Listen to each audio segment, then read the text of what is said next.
Today's play activity is shadow play, which comes under the category of cognitive development of preschool students. So, this play activity can be shared with the preschool teachers or parents who have the children of the age 2 to 6 years. The objective of this play activity is to know the difference between shade and light and to play together and to follow the rules of the game. For this, we need a large group of students and we need chalk to draw the shadows. Now, how we have to take the activity? Cast your shadow on the ground or on the wall on a sunny day. Try to run away from the shadow and make the children imitate you. Let them understand and find out for themselves that the shadows are always on one side and the light on the opposite side of their body. Now here one variation is possible.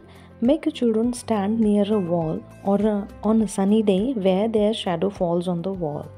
Let them stand still and draw the outline of their shadow. And let children make different shapes with their bodies and hands. Ask them to draw the outline of these also. Let them move and see what happened to the outline. Now another variation is possible. Choose an area during the morning when there is both sunlight and shade in the playground or your area anywhere. Select the child as it to catch other children, and when he or she call out the shed, the children must run to a shady place, and the child who is in sunlight is out. That child must call out the next shed or sunlight to catch the other children. He shadow play नावाची एक play activity आहे. ह्याच्यामध्ये मुलांची आकलन क्षमता, समजून घेण्याची क्षमता वाढते आणि ह्याचा उद्देश हाच आहे की मुलांनी एकत्र खेळणे, गेमचे रूल्स असतात ते फॉलो करणे आणि शेड, सावली आणि ऊन ह्याच्या किंवा प्रकाश आणि सावली ह्याच्यामधला फरक लक्षात घेणे हा याचा मेनली उद्देश आहे. मग आपल्याला हे खेळायचं कसं आहे तर जिथेही सकाळचं ऊन असेल तर त्या ठिकाणी मुलांना घेऊन जायचं. ग्राउंडवर नेऊ शकतो किंवा आपल्या टेरेसवर ऊन असेल तर तिथे नेऊ शकतो आणि मुलांना त्यांची सावली कशी असते ती ओळखायला सांगायची, ती दाखवायची आणि प्रत्येक मुलाला स्वतःची शॅडो असते. हा कन्सेप्ट मुलांसाठी नवा असतो आणि मग आपण जसं जसं मूव्ह होतो, आपण जसं जसं चालतो, समोर मागे जातो, तशी ती आपली सावलीसुद्धा नेहमी आपल्यासोबतच असते. ते मुलांना लक्षात येईल आणि मुलांना तसं चालत जायला सांगायचं आणि बघायचं की त्यांची सावली कशी कशी त्यांच्या मागे मागे येते, त्याचं निरीक्षण करायला मुलांना सांगायचं.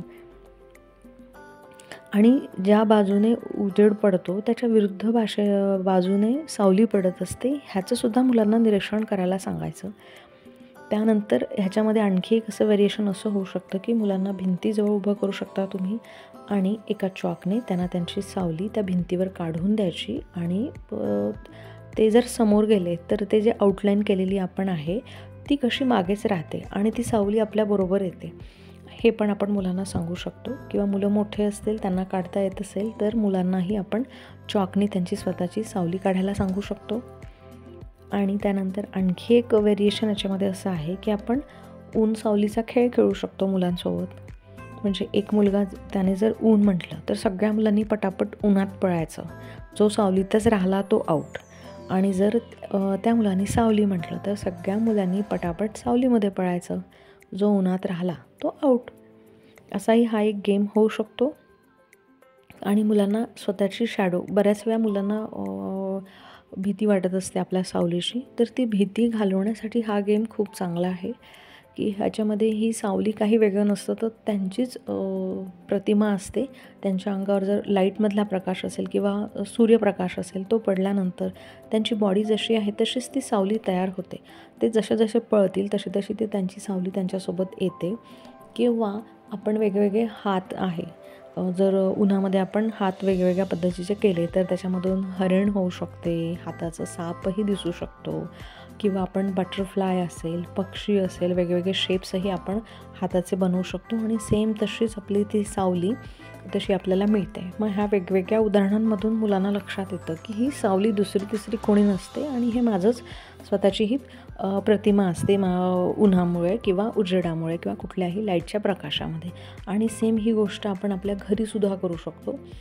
संध्याकाळी जर एखाद्या रूममध्ये डार्क केलं आणि लाईट बंद केले आणि मोबाईलचा टॉर्च टाकला तर त्या मुलाची शॅडो पडते.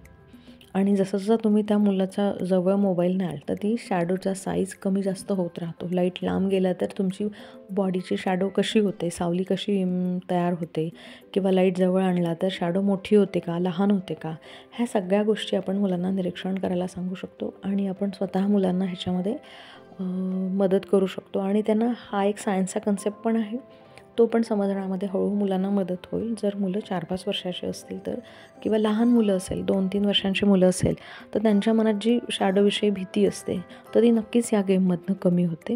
आणि इंटरेस्टिंग गेम आहे. आणि परत मग मुलं स्वतःच खेळू शकतात की एखादी वस्तू घेतली, त्याच्यावर त्यांनी मोबाईलचा टॉर्च टाकला, वेगवेगळ्या वस्तूच्या वेगवेगळ्या इमेजेस असतात, ह्याचंही मुलांनी निरीक्षण करायला मिळतं. आणि वेगवेगळे ॲनिमल्स असतील, खेळण्यांमधल्या टॉईज किंवा सॉफ्ट टॉईज असेल, ॲनिमल्स असतील, ऑब्जेक्ट्स असतील, तर ह्याच्यासुद्धा मुलं शॅडो हे करून खेळू शकतात, प्ले करू शकतात. आणि ह्याच्यातून मुलांना क्रिएटिव्हिटी डेव्हलप होतेच, पण मुलं प्रत्येक घरी आज एकटं मूल आहे तर हे एकटं मूलसुद्धा असं छान खेळू शकतं. त्याला आपण एकटा जरी असला तरी आपण क्रिएटिव्हली हे असं एंगेज करू शकतो. त्यासाठी ह्या सगळ्या प्ले ॲक्टिव्हिटीज आहे. त्यामुळे हा गेम शाळेतही व्हावा आणि नक्कीच घरीसुद्धा ट्राय करावा.